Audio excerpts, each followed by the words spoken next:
आपण ज्या परिस्थितीतून वर आलोत याची जाणीव परिस्थिती बदलल्यावर सर्वांनाच नसते। मात्र याला अपवाद असलेलं नाव म्हणजे चिपळूण संगमेश्वर विधानसभा मतदारसंघाचे आमदार शेखर निकम।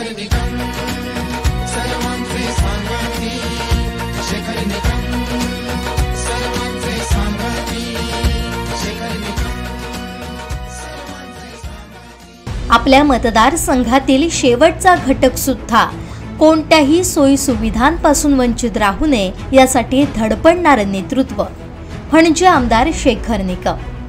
त्यांच्या विधानसभा मतदारसंघातील शैक्षणिक क्षेत्रासोबतच इतर क्षेत्रात झालेली प्रगती ही डोळे दिपून टाकणारी आहे। जो शब्द दिला तो कोणत्याही परिस्थितीत पूर्ण करणं हीच आमदार शेखर निकम यांची ओळख, असं मत त्यांच्या मतदारसंघातील स्थानिकांचं आहे। सभागृहातही आमदार निकम यांचं काम दमदार आहे। शिक्षण सहज परवडेल असे उपलब्ध झाल्यास थोडी त्याची तीव्रता निश्चितपणे कमी होऊ शकते। ईबीसी स्कॉलरशिप 100% करणं गरजेचं आहे। ओबीसी स्कॉलरशिप शिक्षणासाठी 100% गरजेचं आहे आणि इतरही गोष्टीसाठी मराठा समाजाच्या तरुणांना प्रोत्साहन देण्यासाठी उद्योगधंदा निर्मिती असेल, ग्रामीण पर्यटन असेल, छोटे मोठे बंधाऱ्याच्या निमित्ताने शेतीकडे पुन्हा बघायचं असेल, ह्या गोष्टी होणं गरजेचं। कोकणात अतिवृष्टी, महापूर, वादळं, डोंगर खचणं या नैसर्गिक संकटांमुळे अनेक प्रश्न निर्माण झाले। या सगळ्यावर विविध उपाययोजना करण्यासाठी ते सभागृहात अभ्यासपूर्ण भाषणांनी आवाज उठवत असतात। 2021 मध्ये महापुरामध्ये प्रचंड उद्ध्वस्त झालेलं शहर आहे। व्यापारी वर्ग प्रचंड हवालदिल झालेला आहे। घरदारं नव्याने दुरुस्तीच्या मागे त्या पुराच्या वेळी केलेली आहे। त्यामुळे आज ही जी आकारणी केलेली आहे त्यामध्ये आदरणीय आम्ही सगळ्यांचं ज्यांच्याकडे लक्ष आहे किंवा जे आम्हाला न्याय देऊ शकतात ते आदरणीय एकनाथ शिंदे साहेब देखील इथं आहे। तर मला त्यांना विनंती आहे की चिपळूण शहरात ही जी आकारणी केलेली आहे त्या आकारणीबाबतचा फेरविचार व्हावा आणि लोकांना न्याय देण्याबाबतचं निश्चितपणे आपण लक्ष द्याल हा विश्वास देखील या निमित्ताने मी व्यक्त करतो। आपल्या वडिलांच्या पावलावर पाऊल ठेवत त्यांचं राजकारण समाजकारण सुरू आहे। आमदार होण्यापूर्वी आणि आमदार झाल्यानंतर समाजातील सर्व घटकांसाठी त्यांनी काम केलंय। शेखर निकम म्हणजे हळव्या मनाचा प्रामाणिक लोकप्रतिनिधी असं लोक बोलतात। त्यांच्याकडे पक्ष जातीभेदाला गटातटाला थारा नाही। आपल्याकडे मदत मागण्यासाठी येणाऱ्या प्रत्येकाचं काम करायचं हा त्यांचा पूर्वीपासूनचा स्वभाव आजही कायम आहे। म्हणूनच लोकांच्या तोंडी शेखर निकम आपला माणूस असे शब्द वेळोवेळी कानावर येतात। आमदार होण्यापूर्वी समाज मंदिर, रस्ते, मतदारसंघातील अनेक प्रश्न त्यांनी स्वखर्चानं मार्गी लावले। आमदार झाल्यानंतर सत्ता असो वा नसो मात्र विकास कामांचा ओघ त्यांनी कधीच कमी होऊ दिला नाही। सह्याद्री शिक्षण संस्थेमध्ये गरजूंना सवलतीच्या दरात तर काहींना मोफत शिक्षण अशी वडील गोविंदराव निकमांची परंपरा आजही त्यांनी जपली आहे।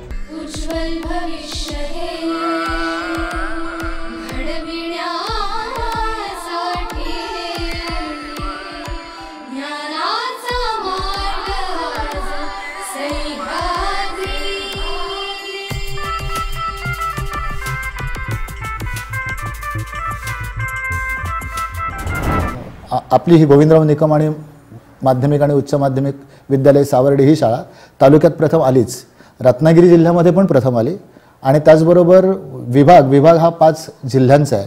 त्या विभागामध्ये आपली शाळा दुसरी बसली होती विभागामध्ये आणि त्या मुख्यमंत्री माझी शाळा सुंदर शाळा या अभियानात आपल्या शाळेला मागल्या वर्षी म्हणजे 23-24 या शैक्षणिक वर्षात 15 लाखाचं बक्षीस प्राप्त झालं होतं आणि मंत्रालयामध्ये तिचा अगदी शान चौकसे सत्कार पण झाला होता। विद्यमान आमदार आदरणीय शेखरजी निकम साहेब हे सह्याद्री शिक्षण संस्थेचा गाढा ओढतायतच, पण विशेष करून या शाळेवर साहेबांचं अत्यंत प्रेम आहे आणि ते या शाळेवर सारख्या चहूबाजूने नजर ठेवून असतात आणि त्यांच्या मार्गदर्शनाखालीच ही शाळा मोठी होते। धन्यवाद। श्री शेखर निकम यांचा कायमच पाठिंबा मिळत असतो, प्रोत्साहन मिळत असते आणि आमच्या नवनवीन कल्पना ज्या काही आम्ही त्यांच्यासमोर मांडतो त्या सर्व कल्पनांचा त्या अतिशय मोकळ्या मनाने स्वीकार करतात आणि त्या कल्पना राबवण्यासाठी आम्हाला पूर्ण स्वातंत्र्य शेखर सर देतात आणि त्यामुळेच आम्ही इथे अत्यंत उमेदीने आत्मविश्वासाने काम करून ह्या कॉलेज प्रगतीपथावर नेण्याचा आम्ही कायमच प्रयत्न करत असतो. यामध्ये शेखर सरांचा सिंहाचा वाटा आहे, कारण कधीही त्या गोष्टीसाठी कुठल्याही गोष्टीसाठी पॉझिटिव्ह किंवा विधायक गोष्टींसाठी सर कधीही नाही म्हणत नाही. उलट तुम्ही करा, आपलं कॉलेज समजून करा, स्वतःचं कॉलेज समजून करा, हा त्यांचा जो काही प्रोत्साहनपर वाक्य किंवा पाठीवर आमच्या थाप असते त्याच्यामुळे आमचा उत्साह कायम द्विगुणित होतो. आणि हेच सरांच्या व्यक्तिमत्वाचं वैशिष्ट्य असं म्हणेल की सर्वसमावेशक म्हणजे कर्मचारी हा कर्मचारी न मानता संस्थेच्या विकासाचा एक महत्त्वाचा घटक आहे आणि त्याच्यावर पूर्ण विश्वास टाकूनच सर काम करायला प्रोत्साहित करत असतात. त्यामुळे ह्या कॉलेजची ही उत्तरोत्तर प्रगती ही अशी चालू आहे. अतिशय निसर्गरम्य वातावरणात हे कॉलेज आहे आणि या पद्धतीने आम्ही प्रगती करतो. आजारी व्यक्तीला गाजावाजा न करता ते मदत करतात. कार्यकर्ते आणि मतदारांवर त्यांचं जीवापाड प्रेम आहे. मतदारसंघात शेकडो कोटींची विकास कामं करून त्यांनी इतिहासच घडवलाय.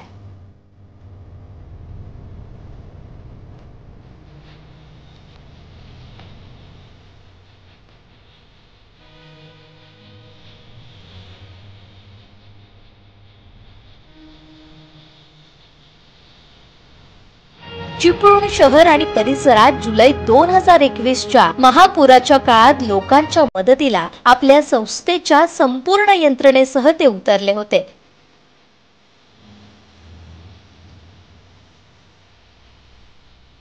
पेडे परशुराम गावातील दरड कोसळण्याच्या आपत्तीच्या वेळीही शेखर निकम यांनी हाताळलेली परिस्थिती ग्रामस्थांच्या आजही स्मरणात आहे.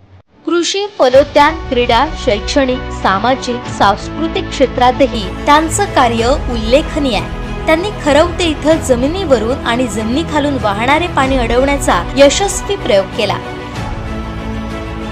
कृषी, उद्यानविद्या, अन्न तंत्रज्ञान, कृषी जैव तंत्रज्ञान, कृषी तंत्र विद्यालयांची स्थापना केली.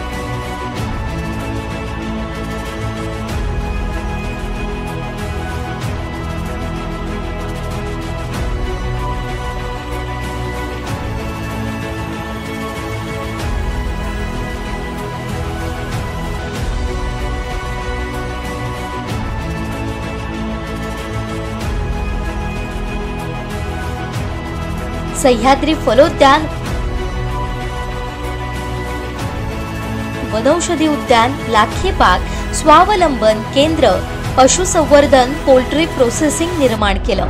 ते स्वतः कृषी क्षेत्रातले पदवीधरच नाही तर पदव्युत्तर पदवी त्यांनी पूर्ण केलेली आहे. अतिशय उच्च शिक्षित आहेत आणि कृषी क्षेत्राबद्दल त्यांना आवड आपुलकी पहिल्यापासूनच आहे. त्यांनी त्यांच्या डोक्यात जे जे काही विषय होते या क्षेत्रातल्या डेव्हलपमेंटचे ते सगळे कसे मूर्त स्वरूपात इथं आणता येतील या दृष्टीने प्रयत्न सुरू केले.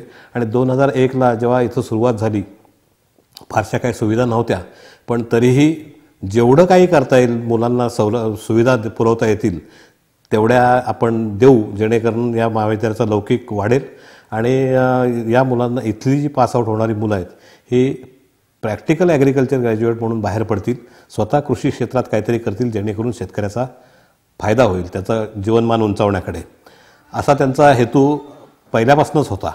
आणि निश्चित आज 20-22 वर्ष झाली या प्रक्षेत्रावर. पूर्वी 50 एकर 100 एकरची जागा होती ती आता हळूहळू आम्ही 350 एकरपर्यंत गेलो आहे आणि 350 एकर जागा पूर्ण डेव्हलप केलेली आहे. इथे जवळपास 1,500 विद्यार्थी आज महाराष्ट्रातलेच नव्हे तर महाराष्ट्राच्या बाहेरच्या राज्यातून सुद्धा शिक्षणासाठी मुलं आणि मुली येतात. पूर्वी एक 4-5 मुली कृषी क्षेत्रात या मुली फारशा नसायच्या, पण आज 30% मुली, म्हणजे माझ्याकडं मला सांगायला अभिमान 500 मुली आहेत या आपल्या कॅम्पसमध्ये. आणि ही सगळ्यात महत्त्वाची गोष्ट गेली 15 वर्ष ही महाविद्यालय आपण अ दर्जा प्राप्त अशी आहेत. एवढ्या चांगल्या पद्धतीने आपण इथं उभारणी केली. हे सगळं शेखर सरांच्या मार्गदर्शनाखाली होतं आहे. आणि सुरुवातीपासून आम्ही दोघेही एकत्र शिकलो. MSc पर्यंत आम्ही एकत्र होतो, त्यामुळे आमचं ट्युनिंग पण चांगलं आहे. आणि त्यांना जे काय डोक्यात त्यांच्या आहे ह्या गोष्टीची मला कल्पना असल्यामुळं मी त्यांच्या कल्पनांना मूर्त स्वरूप देण्याचं काम इथे माझी जी सगळी कर्मचारी आणि टीम आहे यांच्यामार्फत करत असतो. आज इथे 4 वेगवेगळे डिग्री प्रोग्राम्स सुरू आहेत. BSc ॲग्रिकल्चर आहे, BSc हॉर्टिकल्चर आहे, BTech फूड टेक्नॉलॉजी आणि BTech बायोटेक्नॉलॉजी असे 4 व्यावसायिक महाविद्यालय आहेत. आणि यासाठी सगळे रेसिडेन्शियल विद्यार्थ्यांसाठी ज्या ज्या सुविधा आवश्यक आहेत त्या आहेतच.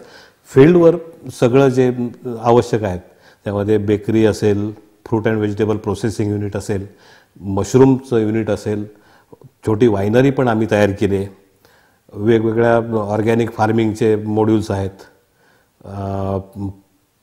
भाजीपाला लागवडीचे आहेत, पोल्ट्री प्रोडक्शन आहे, मशरूम प्रोडक्शन आहे, ऑर्गॅनिक नंतर दुधाचे वेगवेगळे पदार्थ प्रक्रियायुक्त असे वेगवेगळे सगळे उपक्रम या परिसरामध्ये राबवले जातात.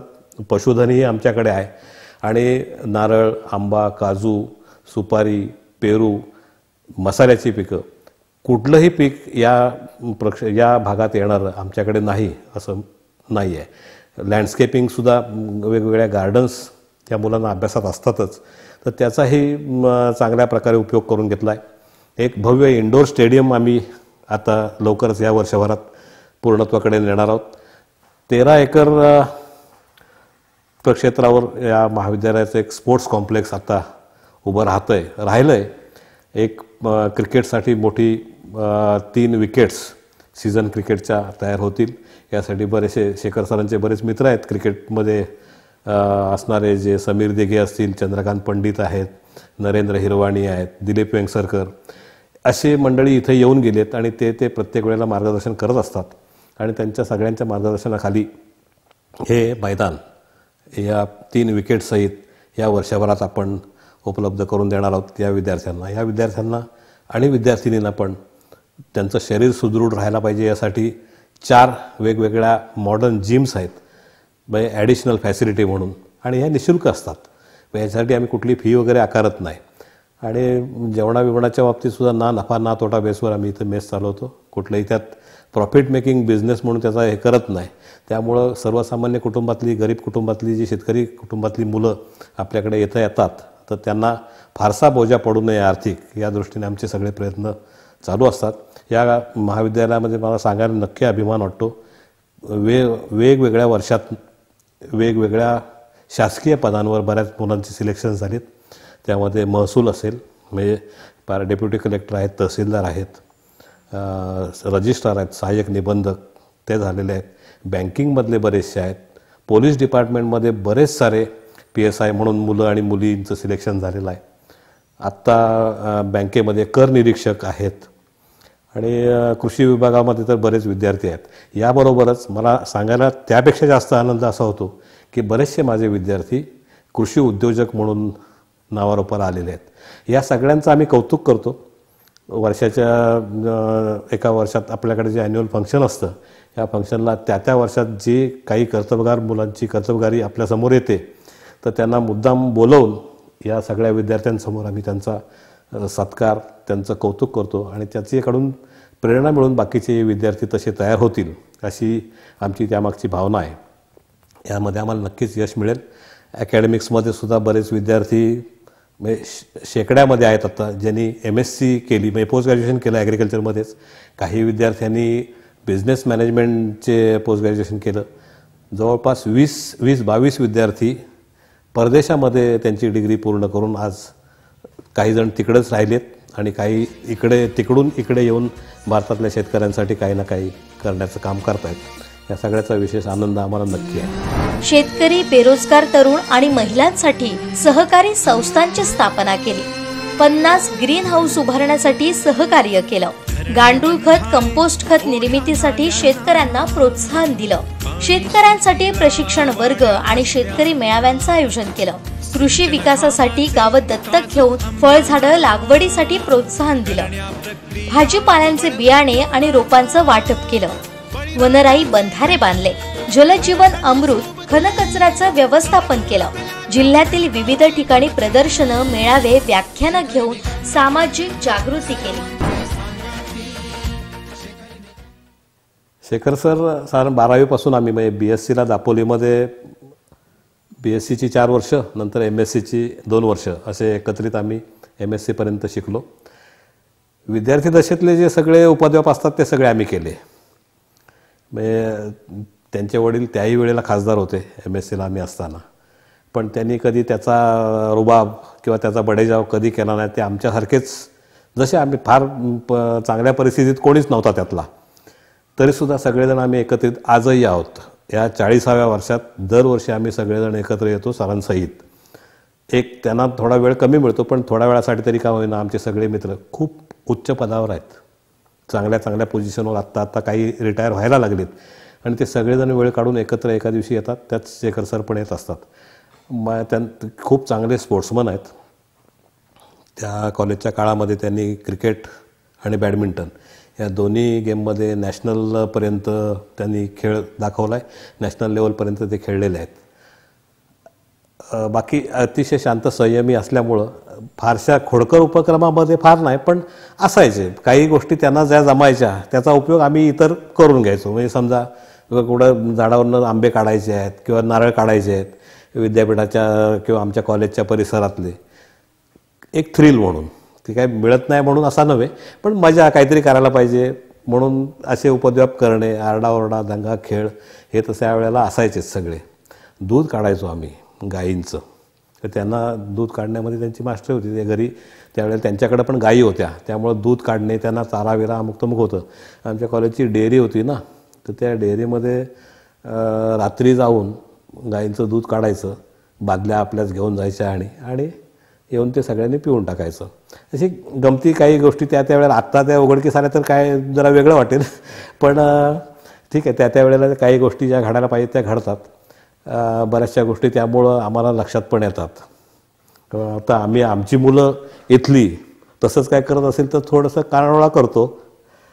हे आम्ही त्यावेळेला काय गोष्टी केलेल्या असल्यामुळं माहिती आहेत. बऱ्याचशा गोष्टी कन्स्ट्रक्शनच्या बाबतीत असतील किंवा इतर, ह्यामध्ये खूप त्यांचा बारीक अभ्यास आहे. कन्स्ट्रक्शन हा काय आपला विषय नव्हे, पण एखादी बिल्डिंग तिला काय मटेरियल लागेल ते डोक्यात फटकन. साहेबांच्या पण तसंच होतं. याला खडी किती लागेल, वाळू किती लागेल, सिमेंट किती लागणार आहे, स्टील किती लागणार आहे, चिरे किती लागतील, माणसं किती लागेल, खर्च किती येईल, त्यांच्या डोक्यात म्हणजे कॉम्प्युटरायझच डोकं असल्यासारखं चटकन त्यावेळेला त्यांना ते लक्षात यायचं. तसंच सरांचं पण आहे. ती विजन त्यांच्याकडे भरपूर आहे. हे नजीकच्या काळात आम्ही इथे एक ॲग्रो टुरिझमचं कॉम्प्लेक्स तयार करणार आहोत. म्हणजे ॲग्रो इको टुरिझम, एक 7-8 कॉटेज इथंच बांधायची. इथं आल्यानंतर बऱ्याच लोकांना वाटतं हे खूप चांगलं आहे, इथं तुम्ही काहीतरी सर आम्हाला 1 दिवस 2 दिवस राहायला यायला काहीतरी सोय करा. तर तो जो मुद्दा आहे तो त्यांच्या डोक्यात आहेच, की आता आम्ही इथं बंधारे बांधलेत.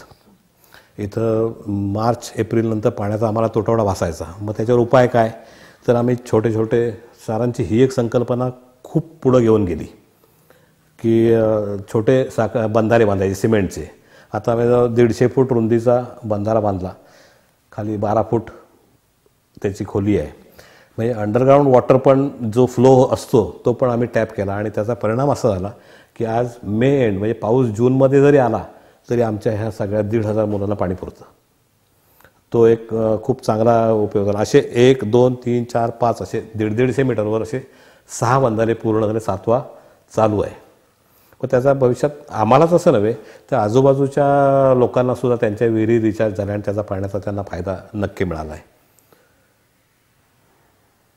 पाणी हा एक त्यांच्या डोक्यातला विषय आहे. आणि ॲग्रो टुरिझम ते आम्ही आता भविष्यात तिथे टुरिझमचीच एक 6 किंवा 8 कॉटेज करणार आहोत, जेणेकरून इथल्या फील्डवरच्या ॲक्टिव्हिटीज ज्या शेतीपासून लांब असणारी शहरातली जी मंडळी आहेत, 1-2 दिवसाच्या 4 दिवसाच्या आनंदासाठी निसर्गात रमण्यासाठी येतात, तर त्यांना इथे आमच्या बंधाऱ्यामध्ये थोडे काही वॉटर स्पोर्ट्स असतील किंवा कलमं तयार करणं. आमच्याकडे फूड टेक्नॉलॉजी कॉलेज आहे, तर आता लोणची तयार करणं किंवा वेगवेगळ्या कोकणातल्या फळांपासनं किंवा भाजीपाल्यापासून प्रक्रिया करून त्याचे वेगवेगळे पदार्थ जे टिकवून ठेवणारे ते तयार करणं. मशरूमचं प्रोडक्शन असेल किंवा पोल्ट्रीचं असेल, शोभिवंत झाडं तयार करायचं असेल, हे लहान लहान टेक्निक्स आहेत. 1-2 दिवसाची शॉर्ट ट्रेनिंग घेऊन त्यांना टुरिंग पण त्यांचं होईल आणि निसर्गात रमतील पण आणि 4 गोष्टी शिकून पण जातील, अशी एक त्यांचा कन्सेप्ट डोक्यात आहे. बघूया, लवकरच आम्ही ते आणू प्रत्यक्षात. आज वयाच्या हां, आता रिटायरमेंटचं वय जरी असलं तरी थोडी शारीरिकदृष्ट्या त्यांना त्रास होतो आहे, पण तरी त्यांची एनर्जी आपल्यापेक्षा जास्त आहे, म्हणजे तरुणांपेक्षा लाजवेल अशी. आजही ते डोंगर जरी चढायचा असेल तरी ते चढतात, पण त्यांनी तब्येतीची काळजी आत्ता घ्यायलाच हवी. काही गोष्टी, काही पथ्य जे पाळायला पाहिजेत ती नक्की करायला हवीत. त्यांचं इथं असणं हे लाखो लोकांसाठी आवश्यक आहे आणि त्यामुळं ते स्वतः एनर्जेटिक आत्ता आहेत, पण भविष्यात टिकण्यासाठी थोडी स्वतःची काळजी आणि स्वतःसाठी थोडा वेळ त्यांनी द्यायला हवा. हे माझ्यासहित आणखी त्यांच्या कुटुंबियांचं पण म्हणणं आहे, पण ते मानत नाही आहेत असं.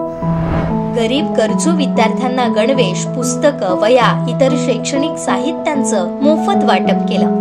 विविध आरोग्यविषयक शिबिरं, रक्तगट तपासणी, रक्तदान शिबिरांचं आयोजन केलं. गरजूंना रक्तदानाची व्यवस्था केली. अनेक गावांमध्ये खासगी नळपाणी पुरवठा योजना यशस्वीपणे कार्यान्वित केल्या. कृषीपूरक उद्योगांच्या विकासासाठी ते सतत प्रयत्नशील असतात.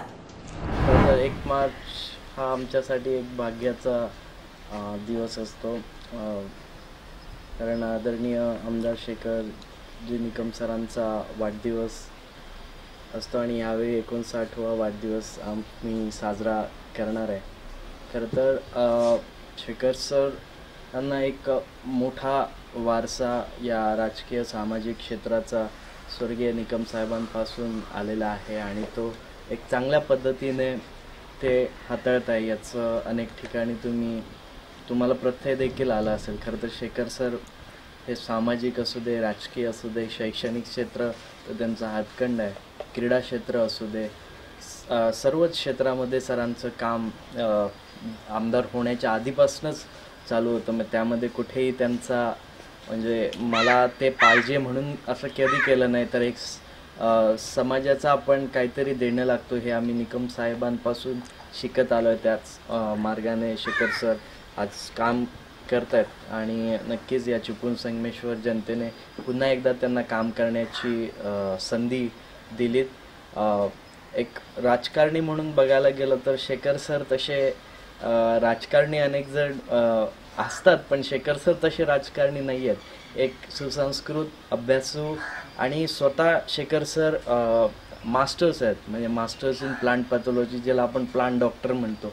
एक उच्च शिक्षित असा आमदार या चिपळूण संगमेश्वरला पहिल्यांदा लाभला आणि सरांच्या माध्यमातून जर बघायला गेलं तर जवळजवळ 2500 कोटीचा निधी सरांनी 2019 ते 2024 या पहिल्या टर्ममध्ये आणला. जरी 2014मध्ये त्यांचा पराभव झाला, त्यामध्ये देखील त्यांनी स्वतः उतरून काम देखील केलं होतं. खरं तर सरांचा म्हणजे त्यांना जे राजकारण दृष्ट्या बघायला गेलं तर त्यांना पाण्यावर काम करायला खूप आवडतं. त्याच्यामुळे जरी 2014ला त्यांचा पराभव झाला तरी त्यांनी तिथपासून या मतदारसंघ असू दे आणि इथे पाण्यावर खूप त्यांनी काम केलं आणि नंतर 2019ला ज्यावेळी आमदार म्हणून निवडून आले त्यावेळी अनेक आपण या ठिकाणी जर बघितलं तर अनेक छोटी पाझर तलावे, धरणं आहेत, जी अशक्य अशी धरणं आहेत. म्हणजे मी आता ओळी, नांदिव, शेवाडी ह्या गावात जातो, कोसबीत जातो, तर तिथले लोक सांगतात हे कोणी कुठच्याही लोकप्रतिनिधीला ते विजन आलं नाही, परंतु सरांना आलं. आणि आज जर तुम्ही बघायला, म्हणजे मी काही खोटं सांगत नाही,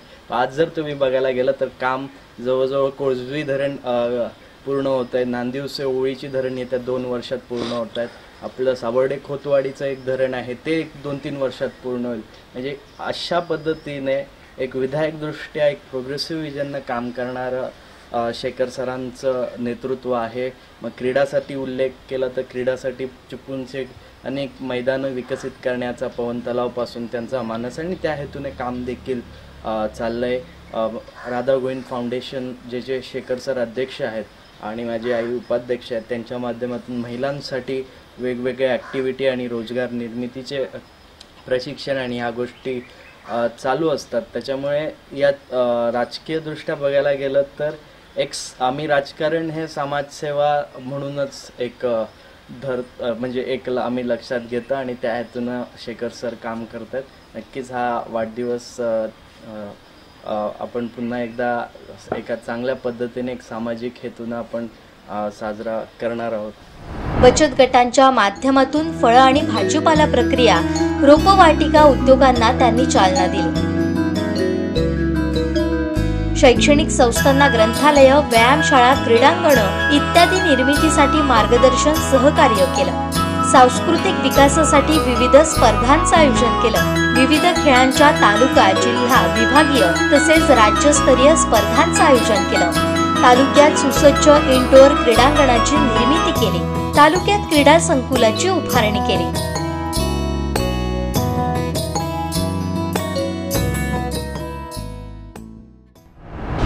आमदार शेखर निकम यांच्या मनमिळावू स्वभावामुळे त्यांचे सर्वच पक्षातील राजकीय नेत्यांशी चांगले संबंध आहेत। महाराष्ट्रातील राजकीय परिघात कोकणच्या विकासासाठी तळमळणारा प्रामाणिक कार्यकर्ता म्हणून शेखर निकम यांची ओळख आहे। आज आमदार म्हणून ते नक्कीच कुठे कमी पडणार नाहीत ह्याची मला विश्वास आहे आणि खात्री आहे। पण सरांच्या बाबतीत जर सांगायचं म्हटलं तर एक सामाजिक, जसं दादांचं माझ्या कार्य होतं त्याच पद्धतीने सर ते काम करत आहेत। शेवटी शिक्षण म्हटल्यानंतर ते आपल्याला केलं पाहिजे आणि ते आज करत आहेत। त्याचबरोबर आज आमदार म्हणून स्वीकारलेली जबाबदारी आहे तेही ते करतच आहेत। पण आताचं समीकरण जर बदललं असलं तरी त्यांना दिलेला लोकांनी विश्वास आहे आणि त्या विश्वासाच्या जोरावर सर पुढे काम करणार आहेत। आणि त्यांच्या स्वभावाचं सांगायचं म्हटलं तर सगळ्या लोकांनी तो अनुभव घेतलेला आहे। कारण सर कुठला असं राजकीय फार नाही आहेत, एक समाजातले एक घटक म्हणून ते समाजाबरोबर नेहमीच काम करत राहणार आहेत। सगळ्यांना सोबत घेऊन ते काम करत राहणार आहेत। अनेक अडचणी येतात, अनेक आव्हान ते पेलत पुढे जात आहेत। कारण बऱ्याचशा लोकांकडूनच मी ऐकत असते की सरांनी खूप चांगलं काम केलेलं आहे। मी म्हणेन त्यांचं ते कर्तव्य ते करत राहणार आहेत। शेवटी समाजाचं काम म्हटलं की प्रत्येकजण करतच असतं, पण त्यांच्या कामाची जर एक दखल घेतली किंवा पाहिलं तर खूप चिकाटी आहे कामात। हातात घेतलेलं काम ते परिपूर्ण पार पाडत असतात। मग कितीही कष्ट पडो, कितीही त्रास हो, ते परिपूर्ण ते काम करत असतात आणि त्याच्यातून नक्कीच लोकांना त्याचा उपयोग होतो। शेवटी राजकारण हे एक लोकशाहीचा भाग आहे, त्याच्यातून तुम्ही आम्हाला दिलेली संधी आहे आणि ठीक आहे, एक टर्म झालं, दुसरं टर्म पण लोकांनी विश्वास दिला, पुढेही देतील। कारण त्यांचं कार्यप्रणालीच वेगळी आहे की फक्त राजकीय असं नाही, पण समाजातील जे काही प्रश्न असतील ते त्या पद्धतीनं करत असतात। आणि बाकी आता बरंचसं परिवर्तन ह्या 5 वर्षामध्ये झालेले आहेत। जे काही कामं आहेत, मग पहिले पाण्याचे प्रश्न असतील, दळणवळण असतील, रोजगाराचा विषय असेल, हे टप्प्याटप्प्याने आपल्याला पुढे ते करत राहतीलच। कारण हा कोकण विभाग आपण सगळे पाहतो, अनुभवतो। कारण बरेचसे मुलं त्याच कोकणामध्ये मुंबईसारख्या ठिकाणी जात आहेत। ठीक आहे, त्या काळात शिक्षणाची सोय नसेल, ह्या गोष्टी असतील, पण आता तर आपण सह्याद्री शिक्षणच्या संस्थेच्या माध्यमातून ती मुलांना तर एज्युकेशन आपल्याला देतोच, पण पुढेही पासआउट झाल्यानंतर मुलांना पुढे काय करता आलं पाहिजे हा मेन प्रश्न आपल्याला पुढे घेऊन जायचं आहे। मग त्याच्यामध्ये मग कृषीच्या माध्यमातून वेगवेगळे उद्योग व्यवसाय असतील किंवा आणखी वेगवेगळ्या छोट्या MIDC इंडस्ट्रीज अशा पद्धतीनं काही पुढे भविष्यात त्या माध्यमातून पण विचार करतील, पण त्याला सगळ्यांचं सहकार्य असणं खूप अपेक्षित आहे। शेवटी एक माणूस काम करू शकत नाही, सगळ्यांचं सहकार्य खूप महत्त्वाचं आहे आणि हे सहकार्य जे करतो तेव्हा ते समाजातील आपल्याला मुलांसाठी, तरुण युवकांसाठी त्याचा उपयोग होतो, हे सगळे जाणत आहेत। पण का वेळ होतो असं कधीतरी वाटतं, पण ठीक आहे, सगळ्यांनी विचार करून पुन्हा संधी दिलेली आहे, त्या माध्यमातून त्यांची ते कामं होतीलच। बाकी पत्नी म्हणून म्हटलं तर मला खूप अभिमान आहे, आज ते आमदार म्हणून काम करत आहेत आणि सगळं जबाबदारी तुम्हा लोकांना थोडंसं पार्श्वभूमी माहितीच असते की चांगला एक कर्तबगार व्यक्ती म्हणून जर बघितलं तर पाठची बाजू ही आपल्याला सांभाळावीच लागते, ती मी खंबीरपणाने सांभाळण्याचा प्रयत्न करते। कारण मी असं एका कार्यक्रमामध्ये पण बोलले किंवा अजूनही सांगेन की आपल्या माध्यमातून की 30 वर्ष माझ्या संसारासाठी दिलात, आता तुम्ही लोकांसाठी दिला पाहिजे आणि आम्ही तुमच्या पाठीशी नक्कीच असू। कारण हे करत असताना कुटुंबाला थोडंसं वेळ देता येत नाही हे मीही जाणते, माझी मुलंही जाणत आहेत आणि त्या पद्धतीने त्यांच्या कार्यामध्ये आम्हाला कुठे सहकार्य करता आलं त्या पद्धतीने आम्हीही ती जबाबदारी घेत आहोत. कारण समाज हा खूप मोठा आहे किंवा आज अनेक लोक असतील कुठलं काम न कळत मागे राहत असेल पण ती जबाबदारी आम्ही उचलून पुढे ते त्यांच्यासाठी करत आहोत. त्यांनी लोकांसाठी करावं. काही लोक मी म्हणेन की जन्म घेतात ते लोकांसाठीच घेतात आणि मग लोकांना वेळ तो दिला पाहिजे आणि कुटुंबाला का देत नाही म्हणून माझा कधीच आक्षेप नसणार आहे. कारण त्यांनी वेळ द्यावा कारण समाजात खूप काही प्रश्न आहेत. आपण एकटेच नाही सोडू शकत पण कुठेतरी खारीचा वाटा म्हणून आपल्या परीने आपल्याला जेवढं काय करता येईल तेवढं आपण ते करावं. ह्याच्यासाठी माझा पाठिंबा नेहमीच असणार आहे. फक्त हे करत असताना आपल्या आरोग्याकडे थोडंसं लक्ष दिलं पाहिजे. हा मुद्दा माझ्यासाठी कधी कधी तर प्रेमळ तो असतो आणि तो असायलाच पाहिजे. कारण आपण आपलं हेल्थ चांगलं तर आपण लोकांना देऊ शकतो, वेळ काम करू शकतो. तेव्हा मी ईश्वरचरणी नेहमीच प्रार्थना करते की जेवढं आमच्याकडून जेवढ्या लोकांची सेवा करायची आहे तेवढं तो परिपूर्ण तू करून घे. फक्त आरोग्य आम्हाला चांगलं दे, बाकी काही नको.